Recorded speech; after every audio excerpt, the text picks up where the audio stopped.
ખરેખર પહેલા એવી ખબર હોત નહીં કે મોટા થઈને લોન ભરવાની છે ને પેલન્ટીઓ ભરવાની છે તો જે વખત ઘોડિયા મેકતો હતો ને એ વખત ઘોડિયામાંથી પડીને મરી જોત.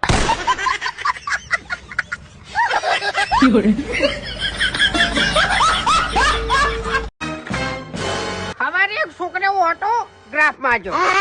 હવે ઓટો એટલે રિક્ષા તો હું લાવી દઉં પણ આ ગ્રાફ ચોથી લાવો.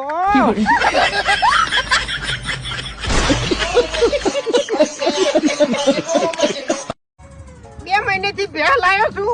રોજ સવારે વહેલા સાર લેવા જાઉં અને હોજના દૂધ ભરાવા જાઉં. વળી પાછા 10 દાડા થાય ને એટલે પગાર લેવા જાઉં. એના પગારનું હું ખોણ લાવું અને વળી પાછો સવારે વહેલા સાર લેવા જાઉં. સાર લઈને વળી પાછો દૂધ ભરાવા જાઉં અને વળી પાછા 10 દાડા થાય ને એટલે પગાર લેવા જાઉં અને એના પગારનું વળી પાછું હું ખોણ લાવું. એટલે મને એ ખબર પડતી નહીં કે બેહને હું રાખું છું, બે મને રાખે છે.